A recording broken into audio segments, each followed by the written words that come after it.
আমরা একটা page setup দেব। Page setup কেন প্রয়োজন?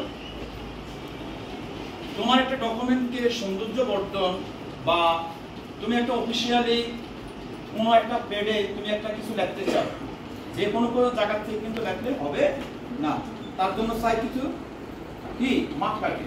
আর এই মাপকাঠির প্রয়োজনীয়তা অনুভব করে আমরা পেজকে কি করতে হয় সেটা দিতে হয়। ধরো আমাদের বিদ্যালয়ের একটা পেজে একটা ডকুমেন্ট আমরা ইউনো অফিস অথবা শিক্ষক দিতে চাই। এখানে মনে রাখা ভালো, যে কোনো অফিসিয়াল পেজে সাধারণত আগের থেকে ডিজাইন করা থাকে একটা নাম, তারপর লোগো, সংবলিত ঠিকানা প্রত্যেকটা পেজে, ঠিক না? তার একটা নির্দিষ্ট, ধরো আমি এই কাগজের কথা যদি বলি, এটা একটা A4 সাইজের কাগজ। এই কাগজের এতটুকু অংশের মধ্যে আমাদের একটা পেজ থাকে। একটা পেজ দেখালে তোমরা বুঝতাম, এখানে পেজ, এখানে পেজ নাই, হ্যাঁ থাকলে আমি দেখাতাম, যাক এটা দিয়ে বুঝাইছি। এই কাগজের এতটুকু অংশ আমি একটা ফাইল দিয়ে বোঝাই, ফাইল আছে আমার কাছে পেজে।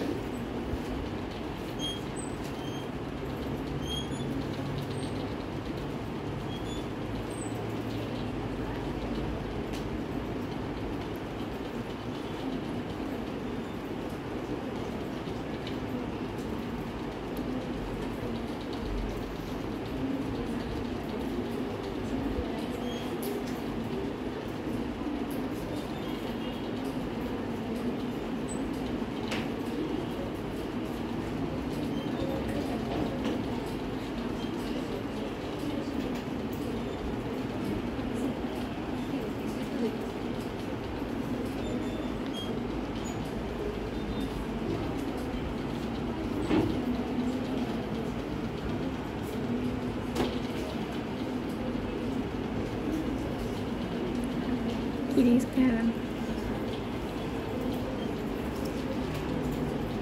একটু সময় নিচ্ছে ফাইলটা ওপেন হচ্ছে।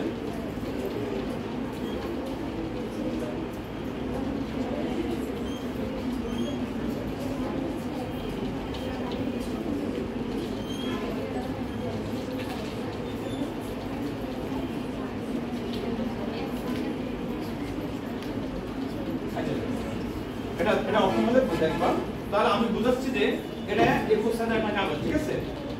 এটার এতটুকু অংশ কিন্তু পূর্বে থেকেই তোমার কি থাকবে, প্রতিষ্ঠানের নাম, লোগো এভাবে ডিজাইন করা থাকবে। কয় ইঞ্চি জায়গা? 2 ইঞ্চি জায়গা। এই 2 ইঞ্চি জায়গা লক্ষ্য করো, এটা একটা পেজ যাবে। তো এতটুকু অংশ কিন্তু পূর্বে থেকেই আমাদের কি থাকে, পূর্বে থেকে এটা ডিজাইন করে আনতে হয় আমাদের পেজে, স্কুলের পেজ। আমাদের লেখাটা হবে এরপর থেকে। এই জন্য আমরা যখনই লিখবো আমাদের পেজ সেটআপ দিয়ে লেখা শুরু করতে হবে।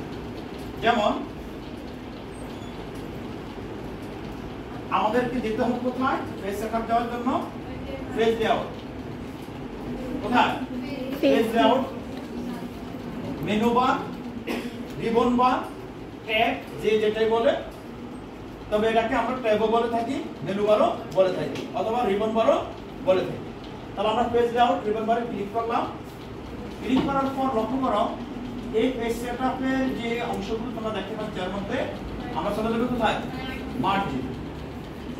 মার্জিন থেকে এখানে আমাদের ব্যাপকভাবে কিছু অপশন অলরেডি সাজানো আছে, শুধু তুমি ক্লিক করলেই ওটা ওইভাবে সাজানো হয়ে যাবে, সেটআপ হয়ে যাবে, ঠিক আছে? আর যদি তুমি মনে করো যে আমার কাস্টম প্রয়োজন, কাস্টম মানে কি, নিজের প্রয়োজনে আমরা এটাকে ডিজাইন করব, তাহলে আমাদের কি করতে হবে, কাস্টম মার্জিনে চলে যেতে হবে।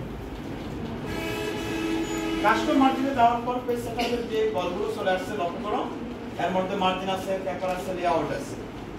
প্রথমে মার্জিনে আলোচনা করি। তো মার্জিনে লক্ষ্য করো, টপ, বটম, নিচের অংশ, লেফট, বাম, রাইট, ডান। টপের দিয়ে আমরা একটু চেঞ্জ করব, যেহেতু আমরা জানি একটা পেজে একটা ডকুমেন্টকে কি করতে হলে, প্রিন্ট করতে হলে, এটাকে ওইভাবে পেতে হলে আমাকে কি করতে হবে, পেজটাকে উপরে আমার 2 ইঞ্চির উপরে জায়গা খালি রাখতে হবে। 2 ইঞ্চি জায়গা খালি যদি না রাখি, তাহলে ওই যে ডিজাইন করা যে আমার পূর্বে থেকে যে কাগজটা আমি প্রিন্ট দিব, তাহলে আমার ওই ডিজাইনের উপরে আমার লেখাটা পড়ে যাবে। যে উদ্দেশ্যে আমি লেখাটা পাঠাচ্ছি কোথাও বা এটা সুন্দর দেখাবে না, একটা ডকুমেন্ট আকারে এটা দেখাবে না, ঠিক আছে? এই জন্য আমরা প্রয়োজনে কি করব, টপে 2 ইঞ্চির উপরে জায়গা খালি রাখবো। তো আমরা লক্ষ্য করো, এই যে এখানে টপের উপরটা ক্লিক করলে বাড়বে, নিচেটা ক্লিক করলে ওটা অ্যারো, ঠিক আছে? আপ ডাউন, তাহলে আপ অ্যারো ক্লিক করলে কি হবে, বাড়বে, আর ডাউন অ্যারো কমবে। আর 3 পাশে আমরা 1 ইঞ্চি করে জায়গা রাখলাম, ওটা খালি থাকবে। এবার আমরা ওকে, তাহলে লক্ষ্য করো এই যে আমাদের 2 ইঞ্চি জায়গা কিন্তু খালি হয়ে গেছে। অর্থাৎ এই অংশের মধ্যে আমাদের কি থাকবে, থ্রেডের যে তথ্যগুলো পূর্বে থেকে ডিজাইন করা আছে সেগুলো থাকবে। অর্থাৎ আমার এই লেখাটা এই থ্রেডের উপরে আগের ডিজাইনের মধ্যে দিয়ে পড়বে না, নিচে দিয়ে পড়বে। তাহলে এই জন্য আমাদের পেজ লেখাটার প্রয়োজন।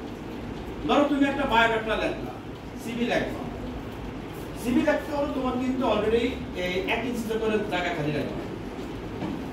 আর যদি 1 ইঞ্চির উপরে যদি তোমার যদি 1 পেজে তোমার ধরো লিখতে বলছে, মানে তোমার কি বলে কম্পিউটার মাধ্যমে, তুমি এটাকে আরো ছোট করে লিখতে পারো, অথবা 0.5 অর্থাৎ 1 ইঞ্চি জায়গার কম অর্ধাংশ দিয়েও তুমি কি করতে পারো, এটা সাজিয়ে নিতে পারো, ঠিক আছে?